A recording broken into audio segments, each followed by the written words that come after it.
Hey, Howie, Andy, and Coach. Thank you guys for taking the time tonight. We'll get started right away with Ed Kratz and then Nick Fierro. Yeah, hi, guys. A lot of ground to cover here. I just want to ask about the cornerback spot, Howie. I think it's a bit of a surprise that there hasn't been one taken yet. You had the opportunity in the second round, Asante Samuel, and then again in the third with, I think, Ben St. Juste and Paulson Adebo kind of got picked right afterward. Are you comfortable with the cornerback spot, or was it the board that just led you away from that position? Yeah, I think we were going with the board, and we got 8 picks tomorrow. We don't start the season till September. There are other ways to skin a cat, so we just wanted to go into the draft, take the best players, and kind of go from there, and we'll see what happens tomorrow. Go ahead, Nick, and then Bo. Hi, guys. This question's for any or all of you. Obviously, the offensive lineman you drafted, and here he's had Landon Dickerson. He's played all 5 spots. Where do you think he projects best for you, or is that kind of going to be just to be determined?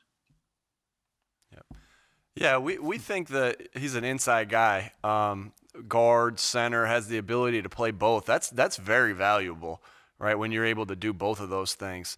And, and then obviously, too, he's had reps outside at tackle as well. So the versatility of him is really outstanding. We see him inside to start things off, but love his versatility and his toughness and his mean streak, and just glad he's an Eagle. Can I just follow up real quick on that? I mean, you have, it seems like there's a lot of guys on the roster now that have at least some kind of experience at center. Even Jack Driscoll was kind of preparing to play that position before the draft last year. What's your long-term plan there? Or do you have one? I mean, it seems like there's a bunch of guys, for when Jason Kelce finally does step away. Yeah, I think that we want to get a lot of guys who are good players, and the versatility just helps to have all these guys. Andy? Sure. I mean, you go back to 2018 when we played in London and Lane got hurt, and Isaac Seumalo moved from left guard to right tackle and played a heck of a game over there and helped us win the game. So the more hats you can wear, the more versatility, obviously the value it raises. But I'm sure as this goes along that will be figured out moving forward. Thank you, guys. Yeah, when I was with the 2014 Chargers, we went through 5 centers that year. So to me, you need guys with versatility. You need guys who can snap, because you just never know. Oh, and then Dave Zangaro. Please not. Hey, Howie. After the Milton Williams pick, the cameras showed the draft room, and it looked like Tom Donahoe was not super happy about the pick. I was just wondering if you could shed some light on that conversation there. Yeah, I think when we were at pick 70, there were a couple guys that we liked on the board. We moved back a little bit to see how it would go. A couple of the guys that we liked went as well. And these guys spend all year scouting these guys. And you get favorites. You get guys that you feel really strongly about. We all do. And, that's the fun part about being in the draft room, is the emotions of it. And at the end of the day, like, Milton Williams is an exciting player for our football team. We're excited to have him, and I don't want to take away from his day, but we're all excited about that pick. Go ahead. Even then, Jeff McLean. Hey, Howie, you've talked before about the concerns with drafting players with injury histories. Obviously, Landon Dickerson has a pretty lengthy one. What about him made you feel comfortable enough to draft him given the injury history there? Well, we think this is a special player and a special person, and we don't think that there's any chance that this guy would be available at the 37th pick without those concerns. And just when we think about what kind of player this guy can be, what kind of person this guy could be for our football team, it just was really exciting for us. Andy, you want to add to that? Yeah, just the makeup of Landon, the ability to overcome adversity, the mental toughness, the fortitude that he has as a player, as a person, the leadership.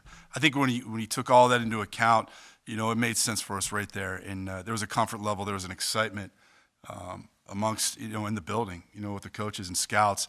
And the player, what he meant to the University of Alabama. We have great ties down there. Our scouts, Ian Cunningham, Alan Walking, Joe Panunzio here with us. He's been on staff down there. We have a lot of strong ties and relationships down there. And we knew him very well. We knew him very well. Our guys did an excellent job getting the background information. And there was just a comfort level with him there. And there was an excitement getting this caliber player at 37. If I can follow up real quickly, what was the process like to medically clear him in kind of an unusual pre-draft process? Well, I think first of all, our trainers, our doctors do an unbelievable job, our performance staff, of really vetting these guys. And you talked about it, Dave. What an unusual process. I mean, you're still getting medical information the day of the draft. I mean, how unusual is that? And guys off the board, their fails, we don't touch them. And we rely on their judgment because they're excellent in their field. And at the end of the day, we rely on what they say. We bring them in. We get their perspective.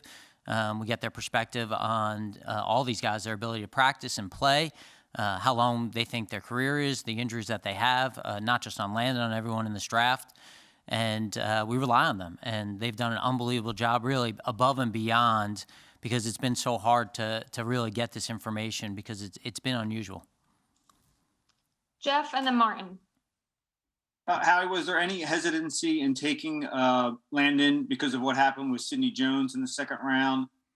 And, we've seen the opposite of that where you guys had a guy like DK Metcalf, who did have a medical red flag, drop down your board, Right. And went the opposite direction. Yeah, I think you understand there's risk reward in it. And I think that, again, we rely on our medical staff to try to figure out the best way to handle these. And if guys are fails and they're off the board, then those aren't discussed anymore after the medical meeting. And again, we look at this guy as a guy that is one of the top talents in this draft, really talented guy and a culture setter for our organization. And we're really excited to get him. And I know that when our fans see the type of player and person he is, and his fit in our city for our football team, they're going to be really excited. Just, we told him when we talked to him on the phone, no car wheels, right? Is that what he did? Car wheels? No car wheels, dude. No car wheels till he's fully clear, please. Go ahead, Martin, and then Rob Motti. Hey, this question is for Nick or anybody else who wants to answer. When you draft a guy like Dickerson and then Williams, they're obviously in positions where they're behind veteran guys like Kelsey and Brandon Brooks, and on the defensive line with Fletcher and Javon Hargrave. How much does that help those guys in their adjustment to the NFL? Knowing that they're learning from guys like that, and does that help them eventually take over? 1 or 2 years down the road. Yeah, that's a great question. And there's no doubt. I mean, that's good insight by you. That there's no doubt that helps these guys, right? When they go into a place with veterans established, especially the veterans you just named, to be able to learn from those guys, like that's a big time advantage for guys. Like you learn from your peers, right? You learn from the tape of great players around the league. Well, now they get to not only do they get to learn from their tape, they get to sit in that meeting room with them over and over and over again and pick their brain. So, and knowing Landon and Milton, they're like in the character that they have and the love for football they have, they're going to use that resource. And that's a great resource for them, and it's only going to help them excel their careers. Go ahead, Rob, and then Zach Berman. Hi, this one's for Howie. Howie, I know you can't make picks based really on public perception, but how aware are you of the overall, it's been a positive reaction following day one, and obviously you can't pay attention to it, good or bad, but it's human nature to at least be aware. So what have the past 24 hours been like for you personally?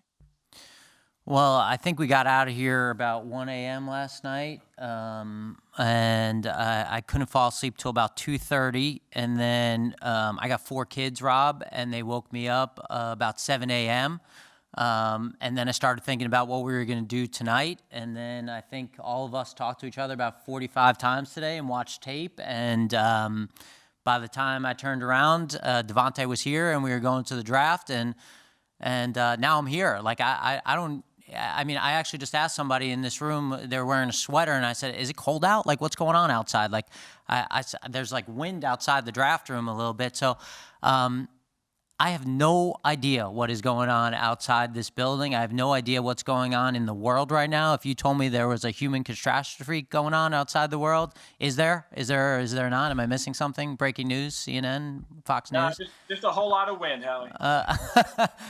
So honestly, like the fun thing, actually, Rob, you know, tomorrow night we'll all hang out actually outside. It's gonna be really fun after the draft and just celebrate being done, and that'll be fun. And then I'll go home and actually Casey Weidl, your brother, he'll put together a booklet of everyone we drafted and all the reports, and there may or may not be tequila or involved, and I will look back and go, you know, this is kind of what we did, and you reflect on it and you figure it out. But we're in the moment right now, you know, and we're focused on doing whatever we can to improve this football team and get the players and people that we think we need to climb that mountain again.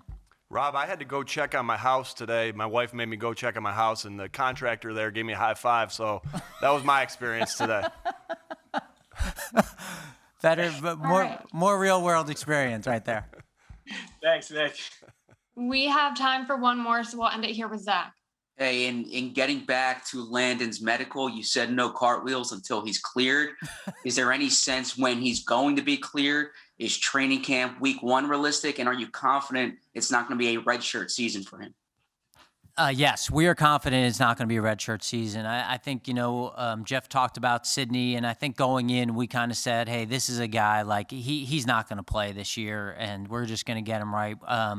You know, that's not what we're thinking about with Landon. And, again, you know, we know that we're going to have to hold him back a little bit. I mean, that's who he is, and that's what he wants to do, but you know, Arsh, Dr. Denota, Dr. Pepe, Tom Hunkley and his staff, all their staff, Ted Rath, they got him covered. And we're really excited, and again, really excited for our fans to meet these guys and get to know them, and excited to get 8 more guys, you know, maybe more, maybe less, who knows. Thank you, guys. Thanks for taking the time. Hopefully not as late tomorrow night. Thanks, guys.